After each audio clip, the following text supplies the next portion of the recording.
My name's Bill Prickett and I'm woodcarver here in Kent, and we're based on a hop farm. Now this is my studio. It has all the usual sort of woodcarving pieces of equipment such as bandsaws and everything else. This is where I tend to sort of come up with ideas. This is what I call my research and development area. Whenever I'm coming up with a new idea, I'll first of all produce a plasticine maquette, and a few examples here. This is one that's just at the moment being exhibited at Wells Cathedral. That's at the Wells Art Contemporary exhibition. This is a very new piece, and it's based on a mathematical form. It's called a strange attractor. Creates some wonderful shapes in space, and this is my interpretation of a particular type of strange attractor. It is a representation of a chaotic system. And then over here, which is my sort of gallery area, this is the finished piece of that particular one that was carved.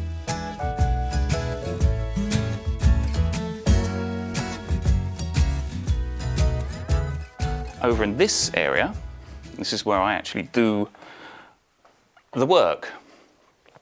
So I've got a good array of hand tools. I keep my hand tools all close to hand as I do my sharpening system, which is very important, especially if you are carving plywood. It's very hard work. I usually have several pieces that I'm working on. I'll quite often have a commission piece that I'm doing, and then I have my own work that I want to do for my own benefit, you know, for either just to put on my website or to go to a gallery. This is my usual working station over in this area. At the moment I've got a killer whale on the go.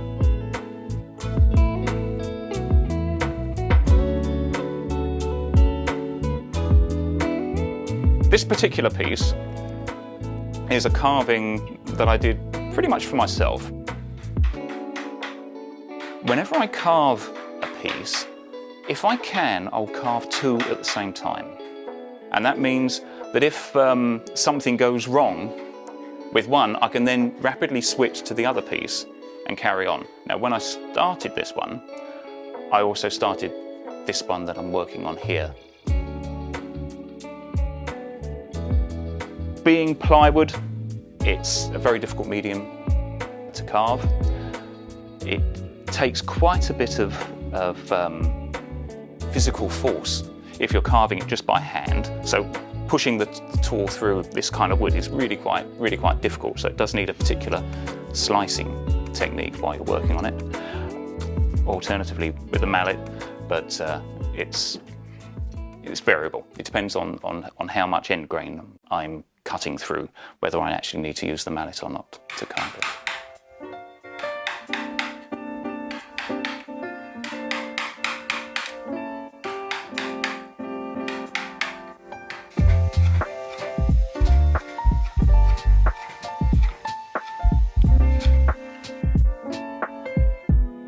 My inspiration is all really from the natural world.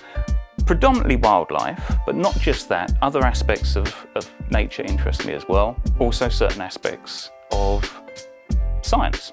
Also more recently, I've been doing a lot with Mobius forms, Mobius strips. It's a three-dimensional shape, but it only has one side and one edge. It's also known as an infinity loop. And so I've adjusted certain things that I've seen, certain shapes, and made sort of morphed the Mobius form into that shape as well. So I use that as inspiration, and also certain aspects of mathematics. There are ways of describing chaotic systems, such as weather systems and fluid flow, population, and when plotted in 3 dimensions, they make some very interesting forms. So yes, a lot of inspiration from science and the natural world.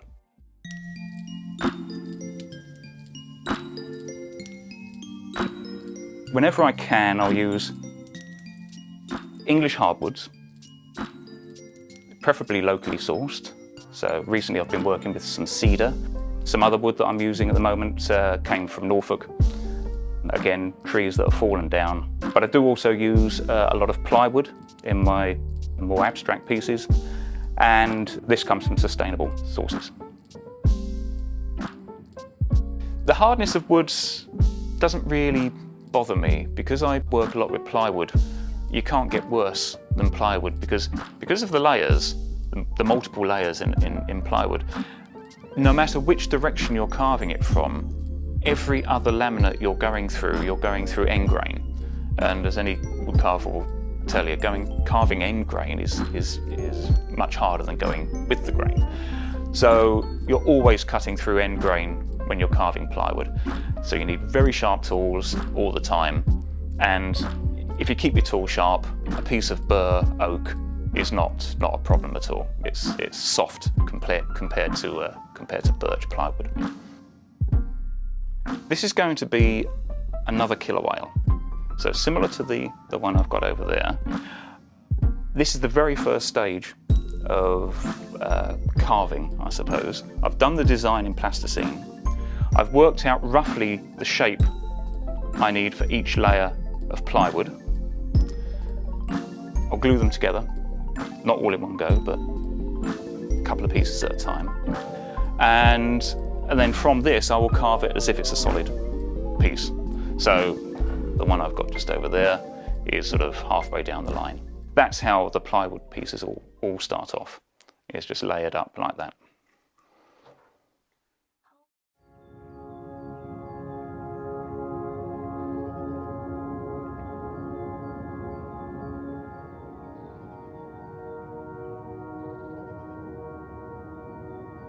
I've learnt through experience that it does save time producing a plasticine maquette first, a plasticine model, before I embark on the wood. Because once you've taken the wood off, you can't put it back on. This is the sculpture that I produced from it. So with this particular piece, this is a black rhinoceros. And black rhinos in the wild are very nearly extinct. They're in big danger at the present time. So I wanted to carve one. And initially, I started with the plasticine maquette, so I could sort out the details. With the wooden version, I was trying a different technique. I wanted to have a looser finish to it. So I was hitting it with various tools, saw blades, chainsaw chains, and all sorts of other stuff. And it gave a really nice skin textured finish, which I really quite liked. I then stained it just to see how it would go with some, slapping various ink stains on it. But the reason I like to use ink stain is that it doesn't leave a surface on top of the wood. It soaks into the wood, and the surface that is left is still the actual surface of the wood. It has just been stained in colour. After doing that one, I liked the effect so much, so I did an elephant version as well. And again, it's all about the skin texture. I really enjoyed getting the skin texture done. And one of the things that I discovered, which again was just an experiment and a bit of an accident, usually I will carve accurate eyes. I will carve eyelids and eyeball and maybe carve in the pupil. But with these ones, I just put a hole. Very simple. And our brains are so keyed in to reading faces, whether it's an animal or a human. You need no further detail. To us, it looks like an eye. And I was quite interested how that particular technique worked out. So very simple eye, but it still gives the right impression. I also use it's not a varnish, it's called a wax oil, and that goes on top, and that again soaks into the wood. And I make sure I dab off the excess with kitchen roll. And that leaves this lovely matte finish. I chose these particular ones mainly because I've been to Africa on three occasions and seen them in the wild, which is always nice if you're producing a sculpture to actually have seen the subject matter, and I like them very much. The general process for going from an observed event, an observed creature, animal, I take a lot of photographs. I take a lot of video. But there's also nothing quite like being there, looking at it as well. But the only reference you then have is what you can remember. So, working from a bit of memory, still photographs and video that I've taken, that's where working in plasticine really helps, because you can keep fiddling with it. You can keep adding a bit on, taking a bit off, look at it, live with it for a while. You know, you go away, carve something else for a bit, come back, look at it again, think, no, there's something wrong with that, and you fiddle around with it a bit more. And it's constantly backwards and forwards between the plasticine and the reference material.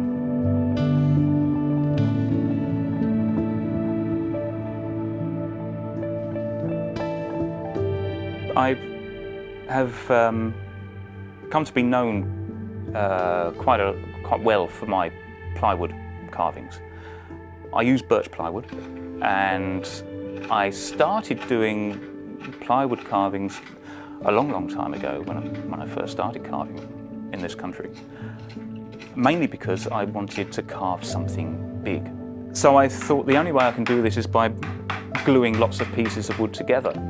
So I chose plywood, and I glued a whole load of layers together and carved from that, and it went really rather well, and I was really pleased with the way that you get almost a false grain effect from the various layers of plywood, or of ply as you go through the wood, and it gives some very interesting effects. One of the main things you have to bear in mind when carving plywood is that you keep the surface moving. As long as it's always shaped, it looks great. If you have a long flat area, then it's all going to be one layer, so it's all going to be one colour. But as long as you keep that surface moving through the layers, you can get some really nice effects.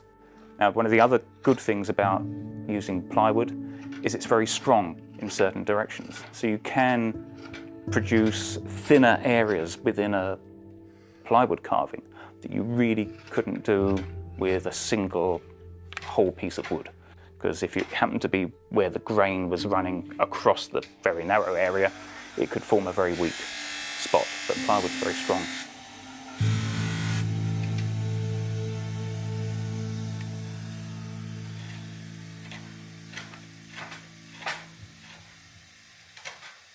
The biggest difference between working with plywood and a block of tree, I would say, is just the difficulty of putting a tool through it. So it's either a lot of physical force or a lot of mallet work. You can use power tools on it, chainsaw, various other things. But I find that if you're using any kind of chainsaw-y tool, or even burrs, if you were to get down to more detail, they tear the fibres quite a long way into the plywood, because you're always cutting across end grain of one of the laminates, no matter how you're approaching it. So things like burrs and chainsaws tear those fibres quite a long way below the surface. So if you want to get a nice finish and you want to sand it eventually to finish with, you've got a lot of sanding to get beyond where the fibres have been torn by the machinery. So I always just use hand tools to get the basic shape, and then just sanding to finish, if it's going to have a sanded finish.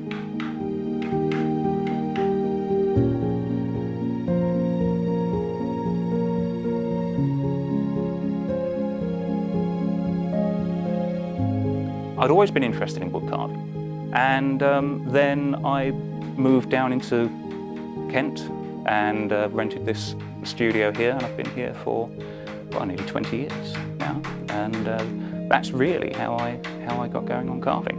Luckily, I'm still doing it. I'm still making enough to be able to continue doing it, which is what I really enjoy.